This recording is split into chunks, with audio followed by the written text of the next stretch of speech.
Hello, bienvenidos una vez más a mi canal, a una nueva lectura en voz alta que estaba muy abandonada, bebé, pero pues bueno, yo te dejé en el Mirchal la actualización del por qué me estoy tardando y espero ya poder regresar más constantemente. Daré un repaso muy rápido de lo que se leyó la última vez de Britney. Pero antes que nada recordarte que te suscribas, por favor, darle like, coméntame, comparte y pues ya, ¿no?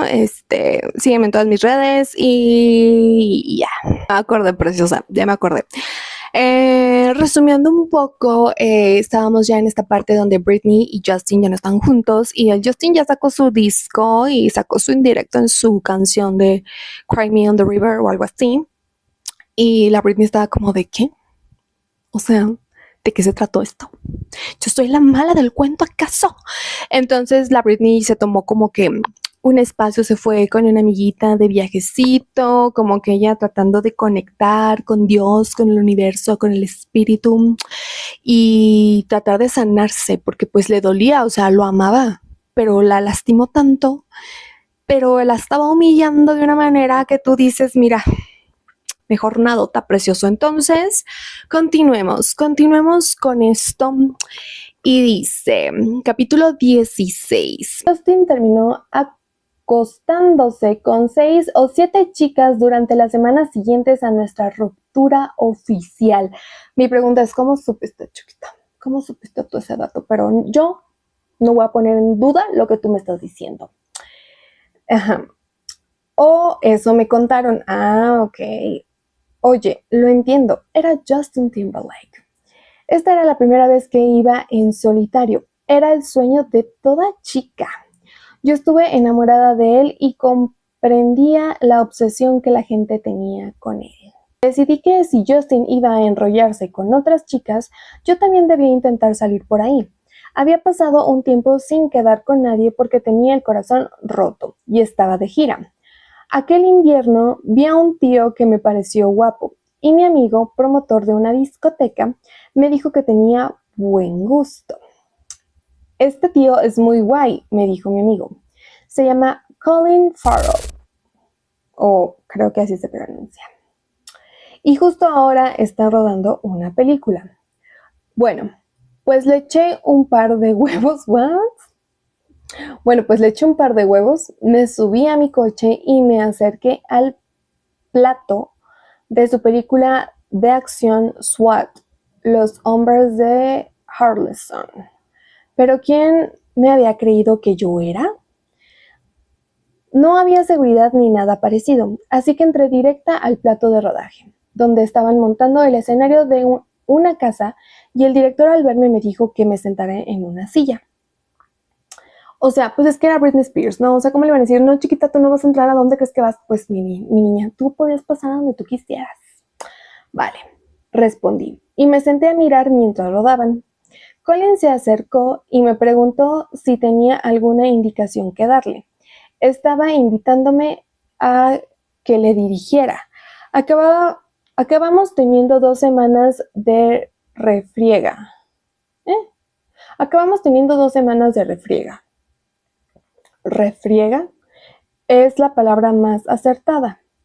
Nos pasábamos el tiempo el uno encima del otro tan apasionadamente como si lucháramos cuerpo a cuerpo en una pelea callejera. Durante la época en la que estuvimos divirtiéndonos juntos, me llevó al estreno de un thriller de espías en el que había actuado con Al Pacino y que se llamaba La Prueba. Me encantó que me pidiera que lo acompañara. Fui con la parte de arriba de una pijama. Creía que era una camisa de vestir porque tenía unas tachuelas muy chiquitas. ¿Qué? Pero cada vez que veo esas fotos pienso, ¿qué? Sí, fijo que llevé la parte de arriba de una pijama al estreno de Colin Farrell. Ok, fijo, no entendí, pero bueno. Estaba entusiasmadísima por acudir al estreno. La familia de Colin al completo también había ido y fueron muy simpáticos conmigo. Como otras veces en las que me había sentido muy unida a un hombre, me convencí a mí misma en todos los aspectos de que no era tan importante, de que solo nos estábamos divirtiendo, de que en este caso me encontraba vulnerable porque no había superado aún lo de Justin, pero por un breve periodo de tiempo sí que creí que había podido haber algo.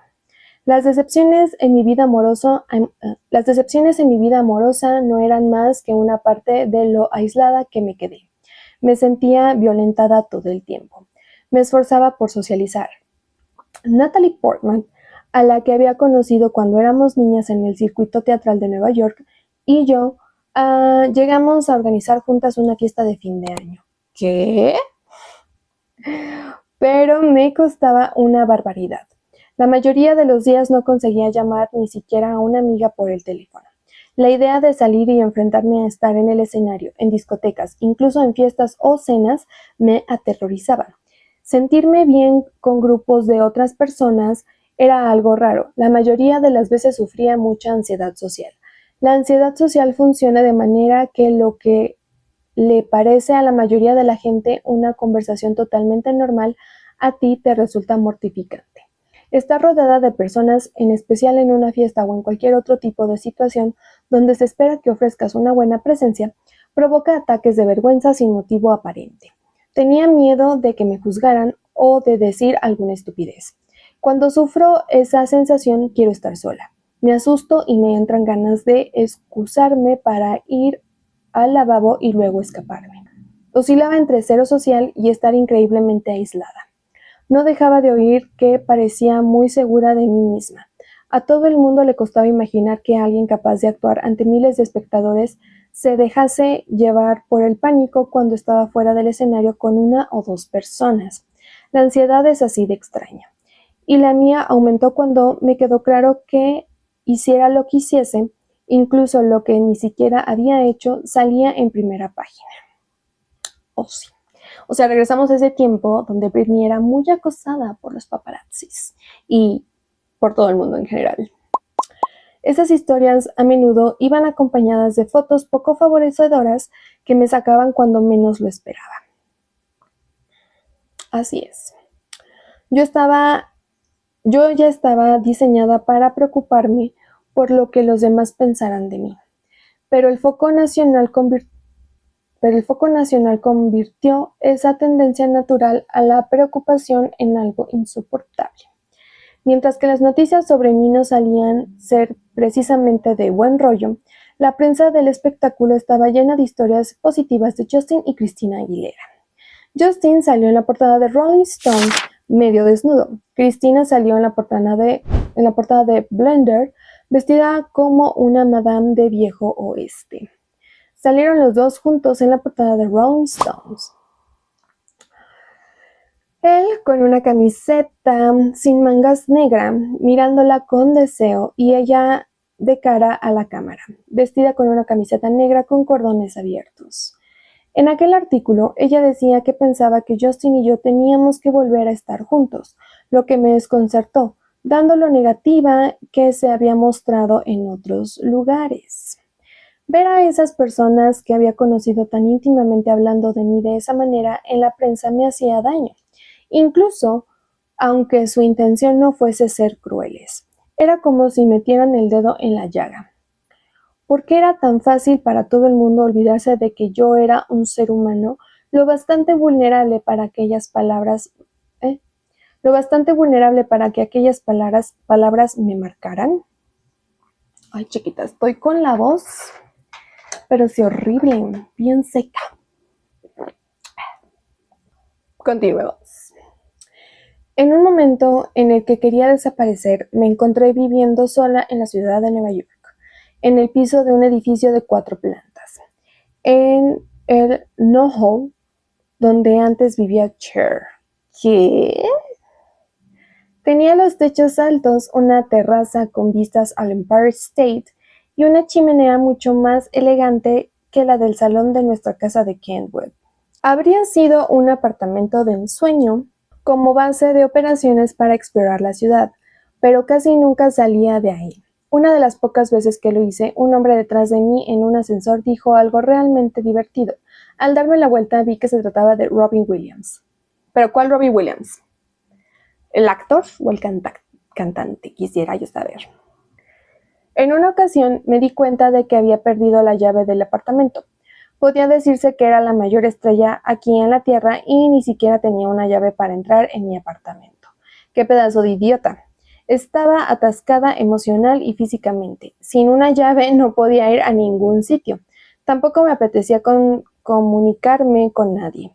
No tenía nada que decir, pero créeme que ahora siempre tengo conmigo la llave de mi casa. No iba al gimnasio, no salía a comer por ahí, solo hablaba con mi guardaespaldas y Felicia. Ay, que yo creo que el guardaespaldas sigue siendo Big Brother. Que ahora que ya no necesitaba acompañarme, ahora que ya no necesitaba acompañante, al no ser menor, se había convertido en mi asistente y todavía era mi amiga. Desaparecí de la faz de la tierra. Pedía siempre comida a domicilio y esto probablemente suene raro, pero me iba bien quedarme en casa. Me gustaba estar ahí, me sentía a salvo. En ocasiones muy puntuales salía. Una noche me puse un vestido de bebé de $129 y tacones altos, y mi prima me llevó a una discoteca underground muy sexy con techos bajos y paredes rojas. Le di 2 caladas a un porro la primera vez que fumaba hierba. Me tardé, volví a casa andando para conocer la ciudad y me rompí uno de los tacones en el camino.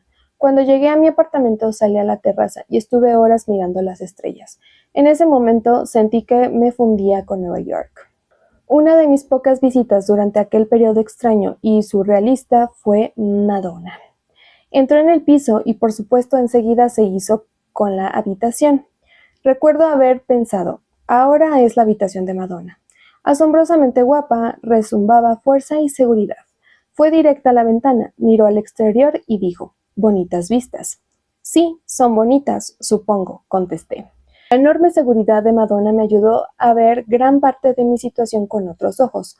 Creo que seguramente intuyó por lo que estaba pasando. Necesitaba que me guiaran un poco en aquella época.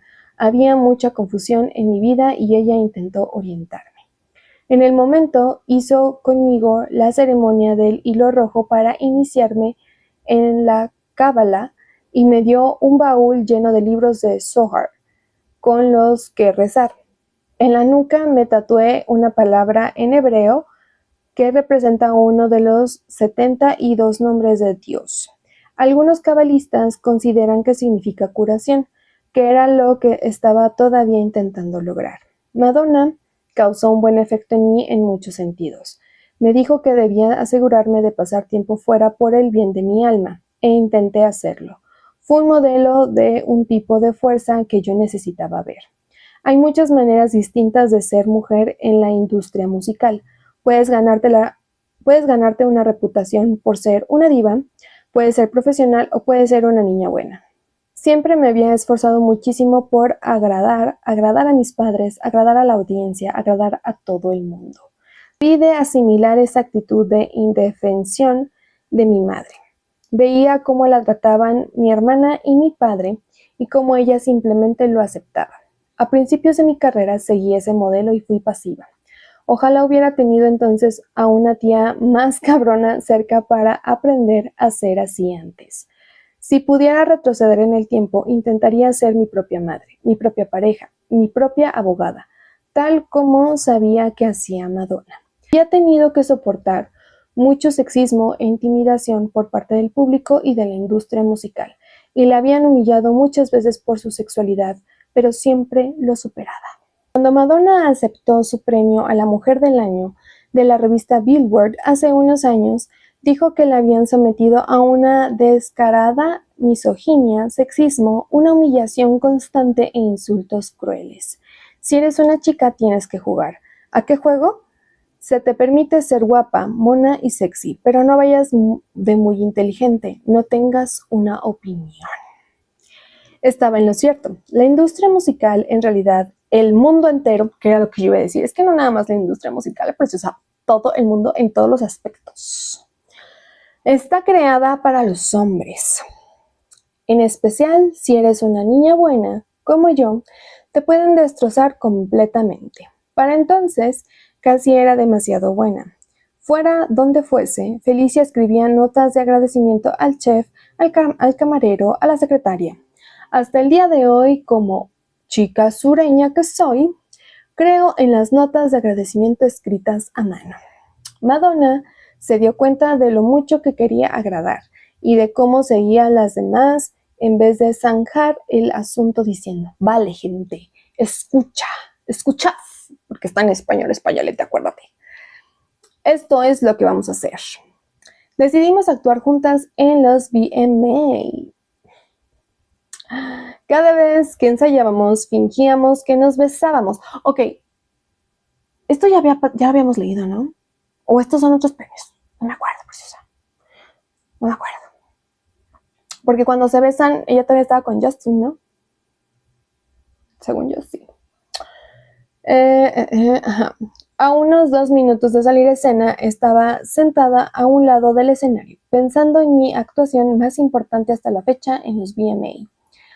Cuando me quité un traje de chaqueta para revelar un atuendo centellante debajo y dije para mis adentros, quiero que este año se repita un momento como aquel.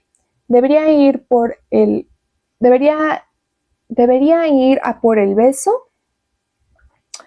Se montó la gorda por aquel beso. Oprah le preguntó a Madonna por él. Se trató de un beso como un momento cultural importante. Britney besando a Madonna. Y atrajo mucha atención hacia las dos. Mientras estábamos ensayando en los VMA, se me ocurrió también una colaboración. En el estudio de Culver City, mi equipo y yo estábamos sentados en unas sillas de metal plateado plegables, hablando de que la compañía discográfica no estaba muy entusiasmada con mi nueva canción, Me Against the Music. Sí, claro. Ok, es que esa canción es una joya. Una canción que me encantaba. Acababa de grabar I'm Slave for You. En mi último disco, y Barry Wills, que dirigía un sello discográfico, quería más canciones así, pero yo apostaba con Nico por Me Against the Music. Y si le añadimos un invitado especial, propuse. Una canción puede convertirse en un gran éxito por el acontecimiento que la acompaña. Pensé que si encontrábamos a alguien que estuviera en la canción, podríamos crear una historia alrededor. ¿Quién quieres que salga?, me preguntó mi agente. Ella, contesté, señalando a Madonna, que estaba al otro lado de la sala. Metámosla a ella.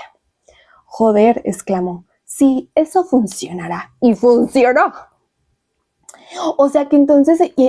¡Wow! O sea, para esa canción ya no estaba con Justin. Qué fuerte. Es que de verdad yo pensé que ellos habían durado de que siglos, ¿sabes? Pero no, preciosa.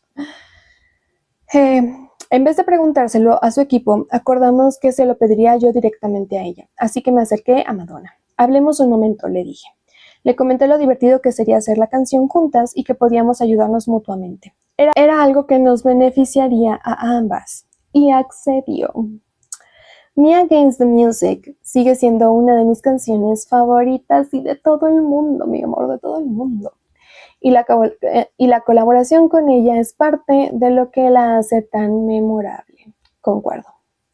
El primer día del rodaje del videoclip para la canción, que iba a durar 2 o 3 días, me dijeron que se había descosido una costura del traje blanco de Madonna y tuvieron que llamar a una modista para que lo arreglara, así que hubo retraso al principio. Acabé sentada durante horas en mi caravana esperando a que cosieran el traje. ¿En serio?, pensé. Ni siquiera sabía que fuese una opción tomarse tanto tiempo para una misma. Si se me rompía el tacón del zapato, jamás pedía a la producción 5 minutos para arreglarlo. Hacía lo que el director me decía que hiciese, incluso si tenía que ir cojeando por el plato o aparecer descalza. Durante el rodaje juntas me asombró cómo Madonna no comprometía su imagen, mantenía la atención en ella. Colaborar con Madonna significaba ir a remolque de sus ideas y a su ritmo durante días. Para mí fue una lección importante, una que tardé bastante tiempo en asimilar. Exigía poder y conseguía poder. Ella era el centro de atención. Esa era una de las condiciones para que apareciese en cualquier parte. Se había construido esa vida. Yo tenía la esperanza de poder encontrar el modo de hacer lo mismo, pero conservando las partes de mi identidad, de niña buena con las que quería quedarme. Capítulo 17. Tomemos más agua porque mi boca está muy seca. Estaba contenta con mi nuevo álbum, In the Sound. Me Against the Music con Madonna fue el primer sencillo del álbum. El siguiente sencillo fue Toxic, por el que gané un premio Grammy. Toxic era innovadora y cosechó un enorme éxito. Sigue siendo una de mis canciones, sigue siendo una de mis favoritas en las actuaciones. Para promocionar el álbum salí con un equipo de cámara de la MTV en la ciudad de Nueva York una noche a grabar un especial llamado In the Sound and Out All Night.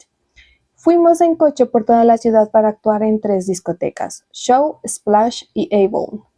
Fue impresionante ver grupos grandes de gente bailando al son de las nuevas canciones. Como ha sucedido una y otra vez en mi carrera, mis fans me recordaron por qué hago lo que hago.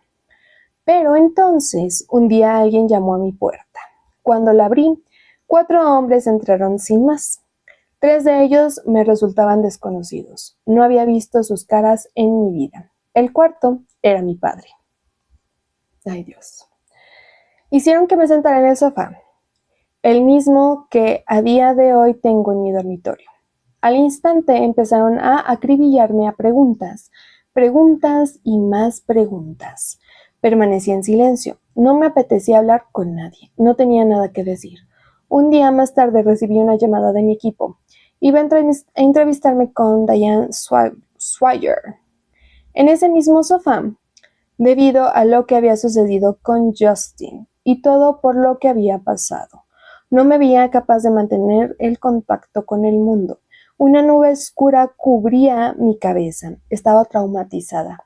A menudo me habían recluido en mi apartamento para estar a solas. Ahora me obligaban a hablar con Diane Swire en el mismo lugar y llorar ante todo el país. Fue totalmente humillante. No me proporcionaron las preguntas por adelantado y no hubo ni una que no resultara embarazosa. En ese momento yo era demasiado vulnerable. Estaba demasiado sensible para ese tipo de entrevistas. Preguntaban cosas como: él está yendo a la televisión y contando que le rompiste el corazón. Hiciste algo que le causó un gran dolor, un gran sufrimiento. ¿Qué es lo que hiciste? Que creo que ese clip de esa entrevista te lo puse en los videos anteriores. No quería compartir nada privado con el mundo. No les debía a los medios ni un detalle de mi ruptura. No deberían haberme obligado a hablar en televisión nacional, forzado a llorar delante de esa desconocida, una mujer que me estaba acosando implacablemente con una pregunta dura tras otra. En cambio, sentí que me estaban explotando, presa en una trampa ante el mundo entero. Aquella entrevista supuso un punto de inflexión en mi interior. Habían dado a un interruptor. Sentí como algo oscuro penetraba mi cuerpo. Como un hombre lobo, sentí cómo me transformaba en una mala persona. Sinceramente creo que ese momento de mi vida debería haber sido una época de crecimiento y no de compartir nada con el mundo. Hubiera sido la mejor manera de sanar. Pero no tuve elección, dada la impresión de que a nadie le importaba cómo me sentía. De vuelta a Luisiana para las vacaciones invité a unos cuantos amigos, nos instalamos en la casa de huéspedes que había construido detrás de la principal y mi madre se enfadó con nosotros porque hacíamos mucho ruido. De repente me di cuenta de que tenía dinero de sobra y de que no hacía falta que nos quedáramos en Luisiana. Reservé para el grupo un viaje a Las Vegas para fin de año y algunos amigos de mi gira también se apuntaron. Nos alojamos en el Palms Casino Resort y ahí se nos fue la olla y bebimos mucho. Admito que nos comportamos como unos verdaderos imbéciles. También diré que solo sucedió esa vez, en un momento en que casi me sentí abrumada por tener tanta libertad en la ciudad del pecado. Era como una niñita que había trabajado mucho y a la que de repente la agenda se le había quedado en blanco durante unos días, así que bienvenido alcohol, preciosa. Paris Hilton apareció en el casino, ¿ok? Entramos en la época Paris Hilton, Lindsay Lohan. Fuertes declaraciones se vienen. ¿Qué? Paris Hilton apareció en el casino para pasar el rato y beber unas copas. Antes de darme cuenta de lo que estábamos haciendo, nos subimos a las mesas, nos quitamos los zapatos y corrimos por todo el local como idiotas hechizadas por las hadas. Ok. Pero nadie salió perjudicado y yo me la pasé estupendamente con ella. Solo estábamos jugando y todavía lo hacemos cada vez que coincidimos. No fui grosera con nadie. No fue más que diversión inocente. A la gente le gusta criticar y ahora no se pueden hacer ese tipo de cosas porque todo el mundo enseguida saca la cámara. Pero esa vez en Las Vegas solo nos dedicamos a hacer el tonto. Al haber estado ya bajo la mirada atenta de los medios de comunicación, no me interesaba causar problemas. Lo que quería era sentirme libre y disfrutar de lo que tanto me había costado conseguir trabajando. Como veinteañera que era, Dios mío, después de aquellas copas terminé en la cama con uno de mis viejos amigos, un amigo de la infancia que conocía de toda la vida. A la tercera noche de estar ahí juntos, nos cogimos una cohorza.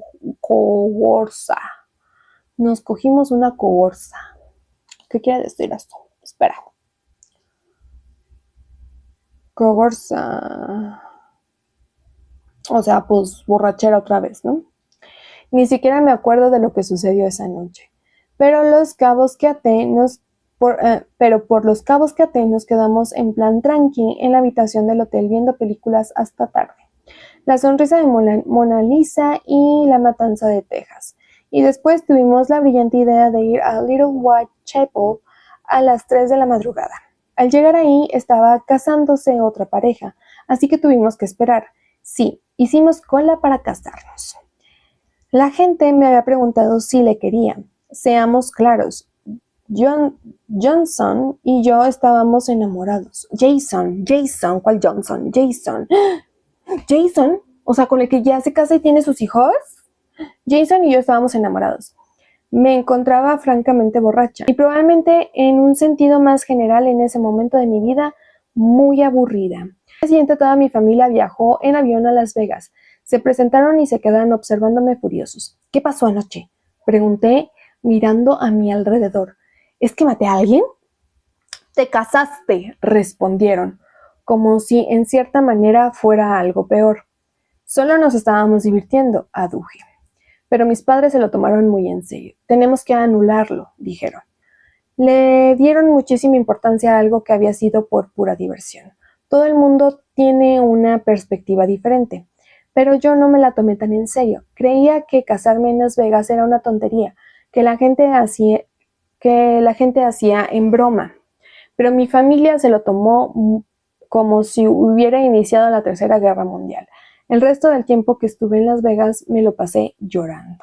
Vale, la culpa es mía, exclamé. Lo siento mucho, no debería haberme casado. Firmamos todos los documentos que nos dijeron que firmáramos. El matrimonio duró 55 horas. Me pareció muy raro que se involucraran tan rápido y con tanta decisión, sin que a mí me diera tiempo ni siquiera arrepentirme de lo que había hecho. No es que quisiera formar una familia con este tío ni estar con él para siempre, para nada. Pero lo que ocurrió fue que mis padres me interrogaron tanto sobre el asunto que una parte de mí casi decía, oye, a lo mejor sí quiero estar casada. Todos los jóvenes saben lo que es querer rebelarse contra la familia, sobre todo si están controlándote. Ahora siento que mi reacción era muy humana. Estaban metiéndome una curiosa presión por algo que yo creía inofensivo. Y de todas formas era asunto mío. De hecho, mi familia se mostraba tan en contra de la boda que empecé a pensar que tal vez había cometido por accidente un acto brillante, porque me di cuenta de que seguir bajo su control y no tener un vínculo más fuerte con otra persona se había convertido en algo importantísimo para ellos. Me preguntaba qué les pasaba conmigo, por qué cualquier otra persona representaba una amenaza tan grande para ellos. Ok. Tal vez merezca la pena mencionar que a esas alturas les ayudaba económicamente. Todos me preguntaban qué iba a hacer a partir de entonces, y era una buena pregunta de la que conocía la respuesta. No me cansaba de decir a los entrevistadores que necesitaba tomarme un tiempo para mí sola. Empecé a soñar con encontrar el amor verdadero y sentar la cabeza. Tenía la sensación de estar perdiéndome algo en la vida. Capítulo 18. Nos echamos de nuevo a la carretera. Más autobuses, más colgadores de ropa, más largas horas de desayuno, más pasos y repeticiones. Ya era una de las épocas más oscuras de mi vida y el ambiente de la gira también fue oscuro.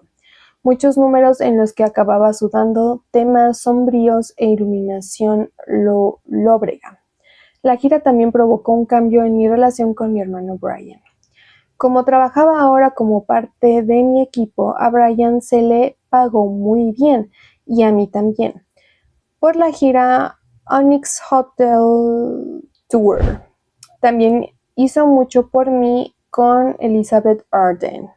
Y aún así me costó no estar resentida con él cuando yo me tuve que ir a lo que iba a resultar una gira increíblemente agotadora mientras él se quedaba en Los Ángeles y Nueva York disfrutando de la vida.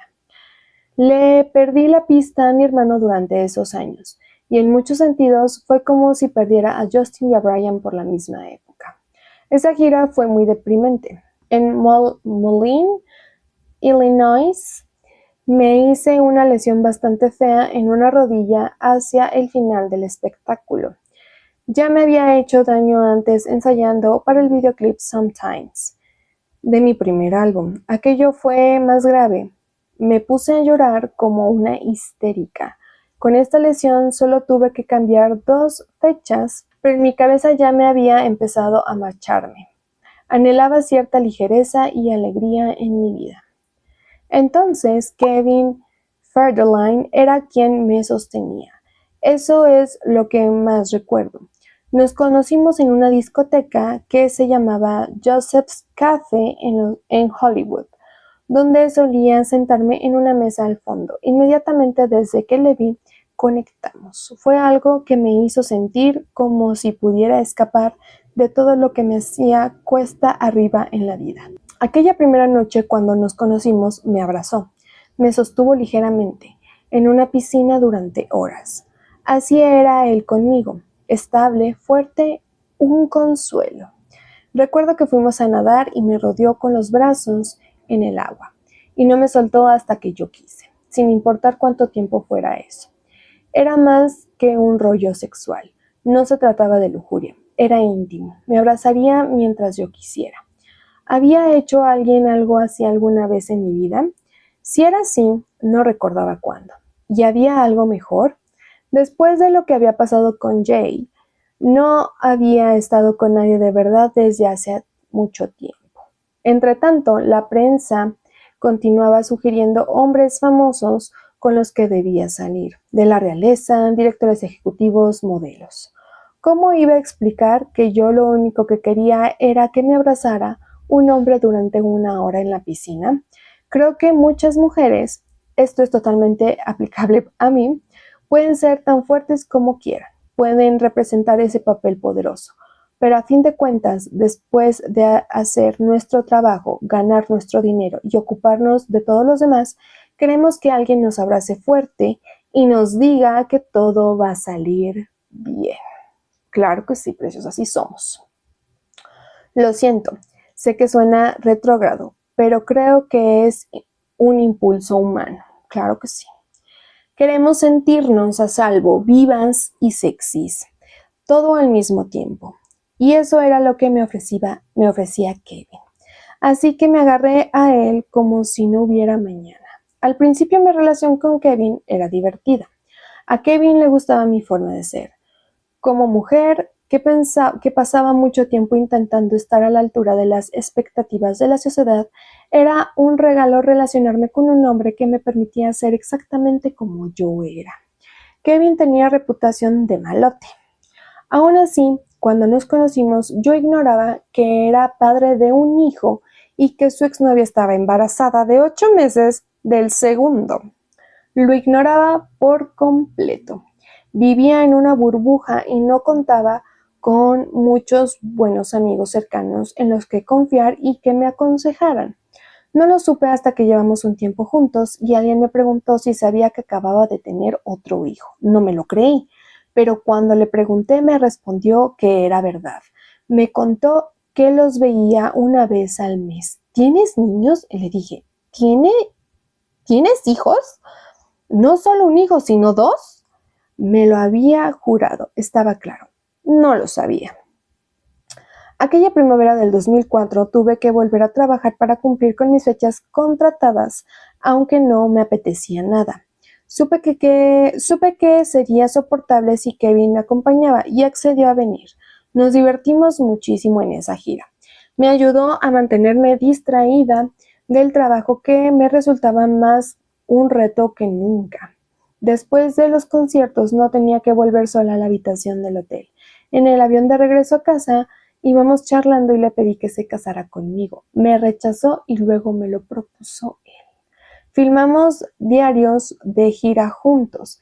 La idea original era hacer un documental como En la cama con Madonna, pero se convirtió en una recopilación de nuestros videos caseros, sobre todo después de lesionarme de nuevo, y se lanzó más tarde como un reality show titulado Britney and Kevin Caldick. Oh my God.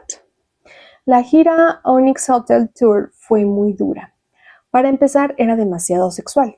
Justin me había avergonzado públicamente y mi réplica en el escenario fue ir un poco por esa línea, pero resultó un completo horror. Lo odié al instante. De hecho, odié esa estúpida gira, tanto que rezaba todas las noches. Imploraba a Dios, tan solo haz que me rompa un brazo. Haz que me rompa una pierna. ¿No puedes hacer que me rompa algo? Y entonces, el 8 de junio del 2004, cuando aún quedaban 2 meses de gira, me volví a caer en el plato del rodaje del videoclip para la canción Outrageous.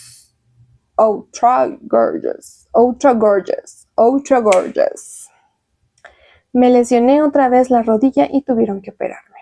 El resto de los conciertos de la gira se anularon.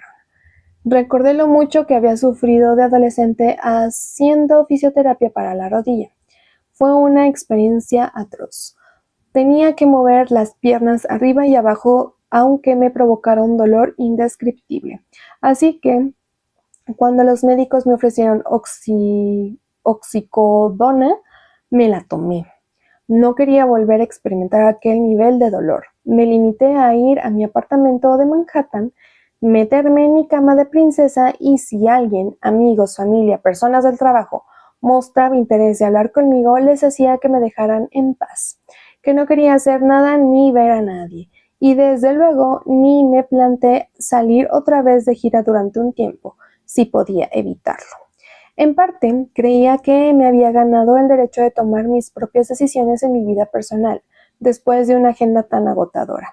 Me sentía como si me hubieran manipulado para que me pusiera a trabajar nada más, para que me pusiera a trabajar nada más romper con Justin, porque era lo único que recordaba. La gira de Onyx fue un horror, pero en mi cabeza pensaba que debía de hacer lo que se suponía que debía de hacer, que era trabajar. Ahora me doy cuenta que debería haber hecho una pausa y haberme tomado mi tiempo para recuperarme de la ruptura con Justin, antes de volver a salir de gira. La industria musical es demasiado dura y despiadada. A menudo visitas una ciudad distinta cada día. No hay regularidad, es imposible encontrar tranquilidad cuando estás en la carretera. Cuando grabé el especial Britney Spears Live and More en Hawái en el año 2000, empecé a darme cuenta de que la televisión es realmente fácil.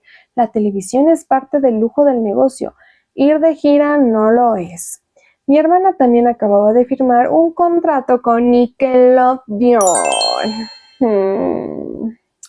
Me alegraba por ella. Me recordaba cuánto me habría gustado tener un trabajo que fuera más como el mundo acogedor de la televisión infantil. Me gustaba evocar el club de Mickey Mouse y lo fácil que parecía todo entonces. Creía que Kevin me daría la estabilidad que estaba buscando y también la libertad. A no todos les gustaba lo mío con Kevin, lo quisiera o no. Yo era una de las mayores estrellas del mundo en aquella época. Él tenía una vida más privada. A mí me tocaba defender nuestra relación ante todo el público. Kevin y yo nos casamos ese otoño. Celebramos una ceremonia sorpresa en septiembre, pero los abogados necesitaban más tiempo con el acuerdo prenupcial, así que el acto jurídico no tuvo lugar hasta un par de semanas más tarde. La revista People cubrió la ceremonia. Yo llevé un vestido sin tirantes y las damas de honor iban de color burdeos. Después de la ceremonia me puse un chandal rosa en el que se leía Señora Federline. Y todos los demás también se vistieron con chandales juicy, porque luego nos fuimos a una discoteca a bailar toda la noche. Ahora que estaba casada y pensando en formar una familia, decidí empezar a decir no a cosas que no me apetecían, como la gira Onyx. Puse fin a la relación con mis agentes. Publiqué una carta a mis fans en mi página web, en la que les decía que iba a tomarme un tiempo de descanso para disfrutar de mi vida. En realidad he aprendido a decir no. Escribí y lo decía en serio. Con esta libertad que acabo de encontrar, es como si la gente no supiese cómo actuar conmigo. Lamento que mi vida pareciera hecha un lío durante los 2 últimos años. Probablemente es lo que necesitaba. Ahora entiendo lo que quieren decir cuando hablan de las estrellas infantiles. Trabajar, trabajar y trabajar es lo único que he conocido desde que tenía 15 años. Por favor, recordad que los tiempos están cambiando y yo también. Sentí una paz increíble después de anunciar mi intención de controlar por fin mi vida. Las cosas van a cambiar por aquí. Pensé con entusiasmo y así fue. Capítulo 19 y el último, preciosa. 2 apuntes sobre estar embarazada. Me encantaba el sexo y me encantaba la comida. Ambas cosas fueron una pasada en los 2 embarazos, ok. Aparte de eso, no puedo decir que hubiera mucho más que fuera un placer. Me porté fatal con la gente. No habrías querido saber nada de mí en esos 2 años. No quería estar con casi nadie, no quería ver a nadie, ni siquiera a mi madre. Era una mamá osa total, la novia de América y la mujer más malvada del mundo. También era una protectora con Jamie Lynn, después de que se me quejara de una ¿Qué? Chica, sí supe yo de esto. Ok. Después de que se me quejara de una coprotagonista en su programa de la tele, me presenté en el plato para tener unas palabras con la actriz. Menuda imagen. Debí de dar tan embarazada y gritándole a una, como supe más tarde, inocente adolescente. Estaba difundiendo rumores sobre mi hermana. ¿Estás difundiendo rumores sobre mi hermana? A esa joven actriz, lo siento. Cristo Señor. Ok, cuando estaba embarazada no quería que se acercase nadie a mí. Apártate, llevo un bebé aquí adentro. Es verdad lo que dicen. Nadie puede prepararte para cuando vas a tener un bebé. Es un milagro. Estás creando otro cuerpo. Creces diciendo, esa persona está embarazada. Esa persona ha tenido un bebé. Pero cuando lo experimentas en tus carnes es abrumador. Fue una experiencia espiritual, un vínculo increíblemente potente. Mi madre siempre me había hablado de lo doloroso que era un parto. Siempre me recordaba que pasó muchas horas sufriendo para que yo naciera. Bueno, todos somos diferentes. Para algunas mujeres es fácil. A mí me aterraba pasar por un parto natural. Cuando el médico me ofreció una cesárea sentí un gran alivio. Sean Preston nació el 14 de septiembre del 2005. Enseguida se vio que era un pequeño bueno y dulce. Luego, 3 meses más tarde, quedé otra vez embarazada. Estaba entusiasmada por tener 2 hijos que se llevaban tan poco tiempo. Aún así, fue difícil para mi cuerpo y sentí mucha tristeza y soledad en aquella época. Tenía la sensación de que el mundo estaba en mi contra. El principal peligro con el que debía tener cuidado era la agresión de los paparazzi. Pensaba que si me quedaba al margen del ojo público, seguro que al final los fotógrafos me dejarían en paz. Pero estuviera sentada en casa o intentara salir a una tienda, los fotógrafos me encontraban todo el día y toda la noche. Ahí estaban esperando a que saliera. De lo que no parecía darse cuenta nadie de los medios de comunicación es de lo dura que era conmigo misma. Podía ser una loca, pero en el fondo siempre me gustaba agradar a la gente. Incluso en mi peor momento, me importaba lo que la gente pensara. Me crié en el sur, donde los buenos modales son muy importantes. Aún hoy en día, tenga la edad que tenga, sigo llamando a los hombres señor y a las mujeres señora. Aunque solo sea por una cuestión de cortesía, es increíblemente doloroso que te traten con tal desconsideración, tal repulsión. Todo lo que hacía con los bebés quedaba registrado. Cuando salí en coche para escapar de los paparazzi, con 100 personas en mi regazo, lo tomaron como una prueba de que no estaba capacitada para tener hijos. Los paparazzi me acorralaron con él en el centro comercial Malibu Country Mart. No dejaron de sacarme fotos con mi bebé en brazos, llorando atrapada. Mientras trataba de salir de un edificio y meterme en un coche en Nueva York, embarazada de Jaden James, con 100 Pearson en brazos, me rodearon los fotógrafos. Me dijeron que me metiera en el coche por el otro lado. Así que dije, y di la vuelta para llegar hasta ahí con otras 1000 cámaras disparando a grito de Britney, Britney, Britney. Si ves el video y no solo las fotos sin movimiento, advertirás que mientras llevaba un vaso de agua en una mano y a mi bebé en el otro, se me torció el tobillo y a punto estuve de terminar en el suelo. Conseguí guardar el equilibrio y que no se me cayeran el vaso del agua ni el niño, quien, por cierto, estaba tan pancho. ¿Pancho? Estaba tan pancho. No sé qué es eso. Esta es la razón por la que necesito una pistola, le dije a la cámara, lo que probablemente no le gustó un pelo, pero estaba ya desesperada. Las revistas parecían no desear más que una foto que pudieran publicar con el titular Britney se ha puesto enorme.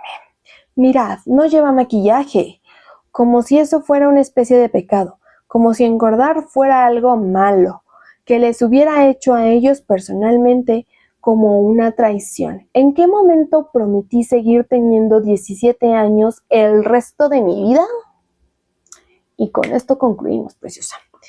¡Wow! ¡Wow! Ya estamos tocando temas, pues, de la era muy dura de Britney, que yo creo que ya se va a acercar la etapa donde Britney se nos rapa y que dijimos, está loca. O creo que eso ya pasó. No me acuerdo. Pero, wow. Este chismecito está, pero delicious, preciosa. Me está encantando. Espero que a ti también. Espero te esté gustando. Suscríbete para que no te pierdas el siguiente. Te prometo que va a estar ya más constante por acá. Lo intentaré. Y también seguiré con el de Amanecer. No lo voy a dejar, precioso, no lo voy a dejar. Y también quiero hacer una reseña pues sí, el último libro que terminé, que fue Cumbres Borrascosas, quiero hacer una reseña aquí en YouTube y voy a hacer una pequeña reseña en TikTok para que vayas y me sigas, y también voy a subir reseña con fotos en Instagram para que también vayas y me sigas, como estoy como mirbooks_dn. Y pues nada, tú y yo nos vemos en el próximo. Bye.